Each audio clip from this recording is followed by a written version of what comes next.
येडगाव येथे विविध विकास कामांचा शुभारंभ ग्रामपंचायतीच्या वतीने करण्यात येणार होता।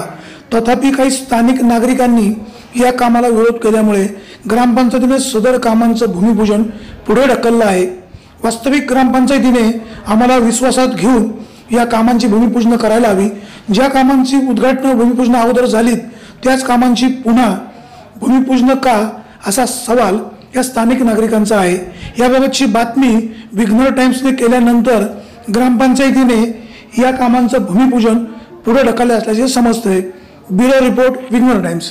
मी विघ्नर टाइम्सचे सर्वप्रथम आभार मानतो, कारण असं आहे की विघ्नर टाइम्सनी जे येडगावमधल्या विविध कामांच्या उद्घाटनाच्या कामासंदर्भात लोकप्रतिनिधींची जी मागणी स्वतः उद्घाटन करून नावलौकिक करावं अशा विषयाला वाचा फोडल्याबद्दल मी विघ्नर टाइम्सचे आभार मानतो। दुसरं, ग्रामपंचायतचे बी असे आभार मानतो की त्यांनी आमच्या सर्वांच्या शिवसेना पक्षाच्या कार्यकर्त्यांच्या आशाताईंच्या शब्दाला मान देऊन कार्यक्रमांच्या उद्घाटनांना स्थगिती दिली व येणाऱ्या पुढच्या काळात आम्ही सर्वजण आशाताई आणि तालुका प्रमुख माऊली शेठ खंडागळे व आमचे शाखा प्रमुख राजाभाऊ ढवळे हे सर्वसमावेशक ग्रामपंचायत सदस्य, ग्रामपंचायतचे चेअरमन, सरपंच यांना सर्वांना सोबत घेऊन, ग्रामस्थांना सर्वांना घेऊन हा कार्यक्रम पुढील येत्या 2-3 दिवसात आम्ही हे करूया। आज ग्रामपंचायतने जी विकास कामांचं उद्घाटन जे आयोजित केलं होतं, प्रथमतः हे अतिशय चुकीच्या पद्धतीने विकास कामांसाठी जो त्यांनी उद्घाटनाचा समारंभ ठेवला होता, या चुकीच्या विकास कामांसाठी जो विकास कामं करण्याचा जो प्रयत्न त्यांनी केला होता, चुकीचा विषय असल्यामुळे विघ्नर टाइम्सने या बातमीला पहिल्यांदा वाचा फोडली। त्याच वाचा फोडल्यामुळे ही बातमी सर्वांसमोर पसरली गेली। त्याबद्दल विघ्नर टाइम्सचे मी सर्वप्रथम आभार मानतो। तदनंतर तुम्हाला सांगायचं झालं तर ग्रामपंचायतीने जो विकास कामाबद्दल दादांच्या शब्दाला, जो आमदार शरददादा सोनवणे यांच्या शब्दाला जो मान दिला व कुठल्या पद्धतीचं विकास कामाचं उद्घाटन त्यांचं केलं नाही, त्यांचंही त्याबद्दल मी ग्रामपंचायत सरपंच, उपसरपंच, सदस्य यांचं देखील आभार मानतो।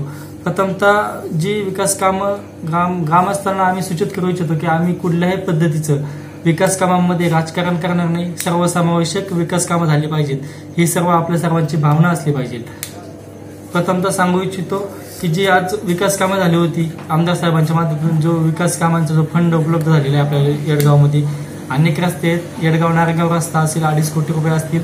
प्रथमतः दादांच्या माध्यमातून गोसाबाबा दशक्रिया शेड असेल 7 लाख रुपये, 25-15ची जी काही कामं झाली होती, मागच्या वर्षी 10 लाख रुपये, अंगणवाडीची जी कामं होतं चालू आहे ती 6 लाख रुपये। त्याचप्रमाणे आज जवळजवळ 60 ते 70 लाखाची कामं दादांच्या माध्यमातून येत आहेत। त्याचप्रमाणे क्रीडा संकुल आहे। दादांचा विषय असा होता की ITI देखील होता।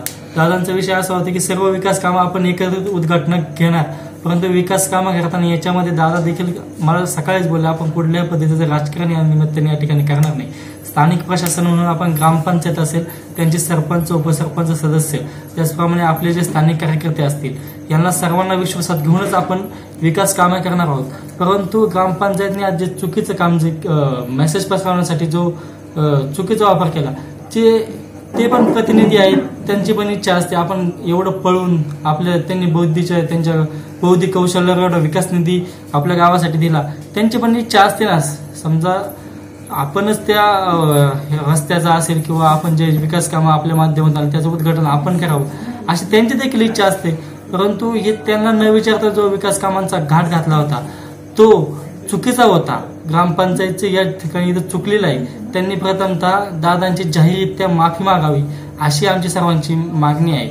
म्हणून आज देखील मी तुम्हाला सांगतो, यापुढे देखील विकास कामाबाबत शरददादांकडे आम्ही या ठिकाणी तारीख घेणार आहोत। तर उद्या आम्ही त्या दादांपाशी जाऊन आता लोकसभा झाल्यानंतर त्याची एक तारीख डिक्लेअर करून सर्वांना सर्वसमावेशक सर्व ग्रामस्थ यांना विचारात घेऊन व सरपंच, उपसरपंच व सर्व सदस्य मंडळी व यांच्या सर्वांना विचारात घेऊन आमदार साहेबांच्या हस्ते आपण या सर्व कार्यक्रमांचा, विकास कामांचा उद्घाटन समारंभ आयोजित करणार आहोत।